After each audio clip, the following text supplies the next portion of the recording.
Doug NPA back with another one. So, guys, we all know this whole girl boss, women being bosses thing is garbage. You want to know why? Because, like I said on many of my other videos, success is mandatory for men, but it's optional for women. Men, we have to achieve.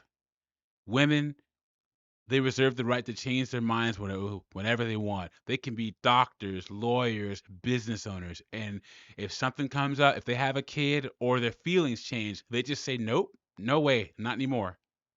And a lot of women will boss up to work to get to the top. And when they get to the top, they're like, nope, this is too stressful. It's too much work. So I found this compilation of women that are calling the girl boss narrative toxic. And so we're going to get into this compilation. Before I do that, like the video, subscribe to the channel. I really appreciate it. So you support me and what I'm doing over here. And let's get into this compilation from the garbage fire called TikTok. Let's get into it. In 2018, I started a community called Boss Woman Collective. And Boss Woman Collective. Yeah, I bet. the whole point of the community was to build a space to empower women in their personal and professional lives. A platform on Instagram, and a lot of the content focused on sharing tips and best practices for how women can level up in their careers. So with that, I did a lot of research on interview tips, resume tips, how to get promoted, how to build a better relationship with your manager, a bunch of different topics. We still have all the content on Instagram if you want to go take a look at Boss Woman Collective, specifically at hashtag BWC tips. One thing I keep thinking about, and part of the reason why I actively stopped building BWC, is because I felt like how motivated I was in my career pre-pandemic hasn't really translated to my professional motivations post-pandemic. Told you guys. Women reserve the right to change their mind anytime they want. So before the cough and everyone got locked in, she was moving and shaking, networking, helping women. Yeah, I am woman. Hear me roar. Then, like a lot of women, she got locked in her house with just her dog or her cat, and she looked around and was like, man, what are the next 10, 15 to 20 years of my life gonna look like? And now she doesn't want a girl boss anymore. Imagine that. I think mainly because a lot of my motivations have shifted after the last 3.5 years. And I realized that I don't want to tie so much of my identity and my passions and just overall motivation to a 9 to 5. I think there's so much more to life. And I guess it took me a little bit of time to come to that realization. I just got. You know why, right? I told you guys. Someone keeps lying to women and saying, you're all going to be special at work. You're going to cure cancer. You're going to change the world. Guys, no. 90% of us are just regular people. And we're going to eke out a decent existence. That's it. And men, we're under no illusion that that's not going to be our lives. Most of us guys, we know that we're just going to be regular guys. And we're perfectly fine with that. It's women that have a problem with just being normal, living an average life. Most women are going to live average lives, make average income. Actually, if you look at the stats, most women are going to make less than average.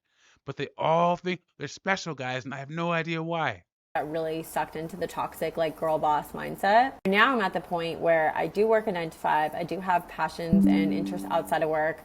I do run content creation side hustle outside of work. And there are times that I look at the old content that we used to post on BWC, and it just feels so not relatable to who I am now and where I'm at in my life. One specific thing that I think about often is advice that we used to give about how to feel more confident in the workplace, specifically when you are a more junior employee or when you're in a space, in a room where you might be the only woman of color, the only person under 30, things of that nature. I'm thinking about a meeting that I was in last week where I was one of few women who weren't past a certain title. It's a certain seniority level. I can physically feel myself shrink when I'm in those situations. And some people are really good about, standing extra tall, not changing their voice, not adding additional exclamation marks, not letting people speak over them, all these things that are really great. Maybe things that I used to do. But now I'm at the point where I just feel like I don't have the energy and the mental capacity to deal with people mansplaining or speaking over me. Okay, let me speak on this subject. I hate when women are like, be loud, be strong, take up space. Guys, Doug NPA is a 6'3" black guy. Okay? I went to predominantly white institutions, and most of my workplaces have been predominantly white. I take up space whether I want to or not. And women, particularly white women, want to choose when they take up space and then turn it off when they want to. And I hate the fact that they think that they should be able to do that. If you want to take up space, you should have to suffer the consequences with it too. But these women want to be able to blend in and use their little femininity and be able to cry for help when they want to, but then still be able to boss up at the same time. It doesn't work that way. And then two, she said something about energy. If this whole mansplaining, speaking over me, these women are looking for that to happen so they can blow up and go into attack mode. And who wants to live like that? It takes up so much energy, and men, we don't want to deal with that mentality. It's keeping you single, young lady. I guarantee you she's single. I guarantee it. Or taking credit for my work, where it almost feels like I'd rather just like swallow my pride and stay silent than take on that extra burden of dealing with things, which See, that's the thing. It is an extra burden. It's just a job. Who cares? Someone takes credit for your work. Who cares? Especially when you're a junior. If someone takes credit of your work, or people start talking over you, get a different job. It's just a job. Who cares? These women put so much stake into that. I know is so bad, but I don't know if any other people have kind of felt a similar thing or gone through similar experiences, or maybe some of the things that you used to speak out about you don't anymore because you don't want to take on that emotional bandwidth. Kind of like a fine line of being sad and also kind of being like protective of your energy. I think that's why I don't relate to a lot of the girl boss content out there, because I'm just at a different point in my life. Curious if anyone relates to this. It's because, once again, you realize it's just a job. It's a means to an end. Men work jobs not to be happy, not to make an impact, to be able to get the means to be able to support ourselves and a family if we so choose. Women want to, like I said at the beginning of this video, want to save the world and make an impact and be heard. Who cares? Guys, let me know in the comments what you think about this whole taking up space and you know having to make an impact at work. Are you one of those kind of people? Because I'm most certainly not.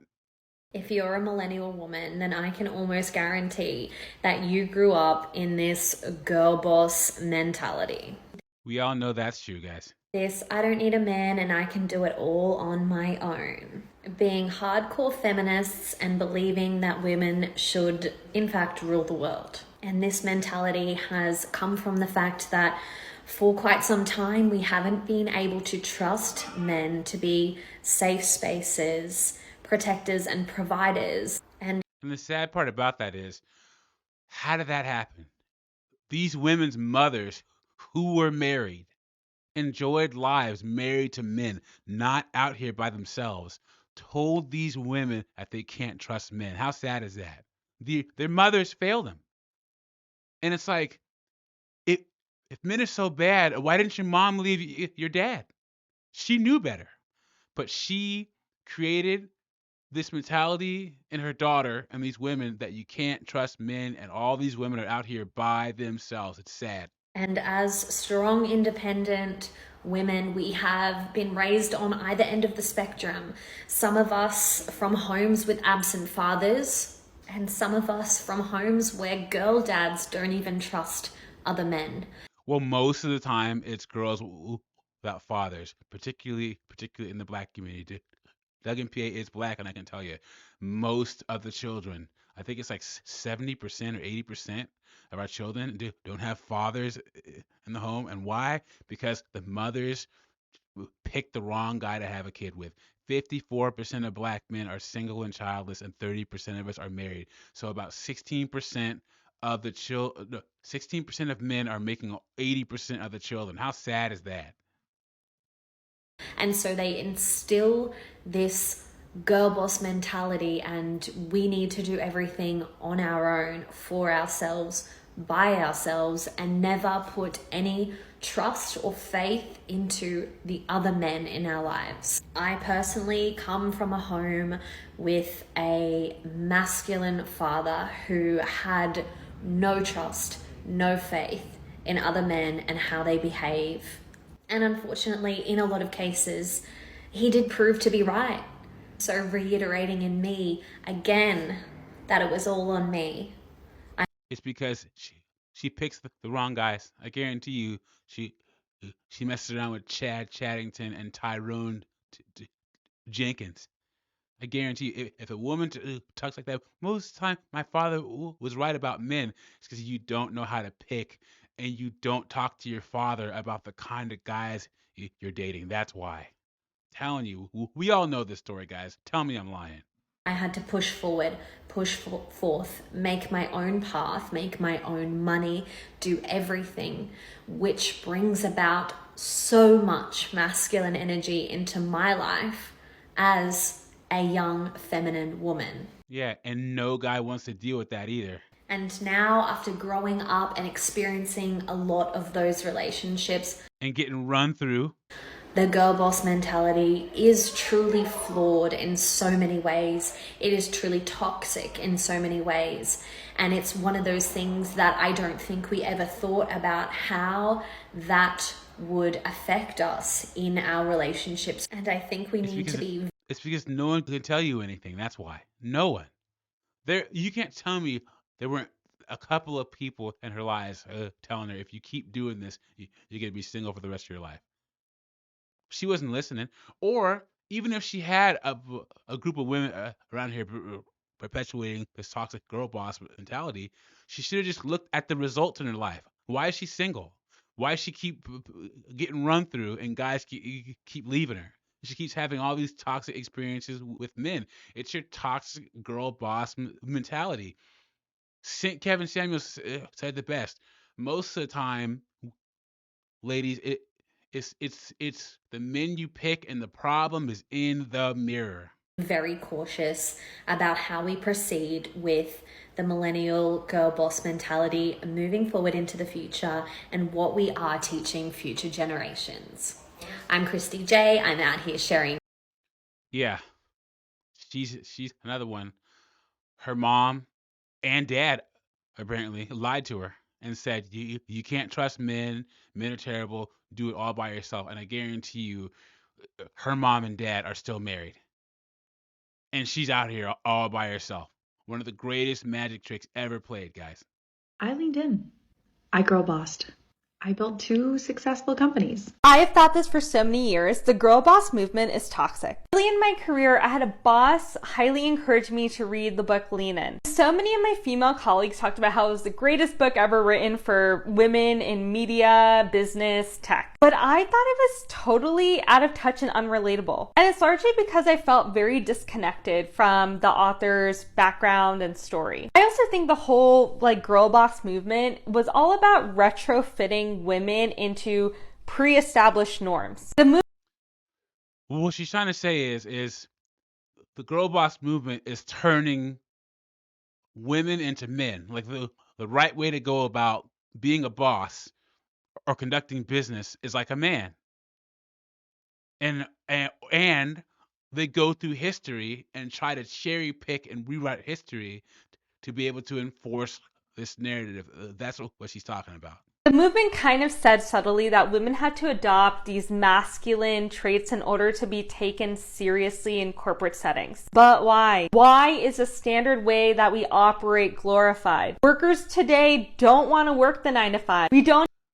Women today don't want to work the 9 to 5. Men, we work 9 to 5. We work 9 to 7. We work 9 to 9. Men want to work the 9 to 5s. Women don't want to work at all. Don't even want to work 5 days a week. Don't even want to go into the office. Instead of putting corporations first, we should put people first. There you go, guys. Put people first. How does putting people first make any money in the corporate world, in corporate business? That's why I keep saying in the workplace, men and women's values are completely different. And you're going to see a lot more of these, I was a girl boss and now I don't want to be TikToks, because Who wants to be a CEO, guys? Do you really want to work 100 hours a week for the rest of your entire life? I'm a man. I don't want to do that. No. Upper management in corporate America. No. You know, I like my personal life. My goal when I entered the workforce was to get a job that gave me the financial means and the time off to live the personal life I want to live. And I've done that with my current day job right now. Guys, if you want to work 100 hours a week and boss it up, cool. You're a man. It's what you were supposed to do. But women, they want to do it until they don't want to anymore. That's why, like I say in my other videos, guys, even if you choose to be with a girl boss, put yourself in a position where if you have to pay 100% of the bills, because one day she'll come home and say, I don't want to do this anymore. And it's all on you. Let me know what you think about this in the comments. Like the video, subscribe to the channel. I'll catch you on the next one.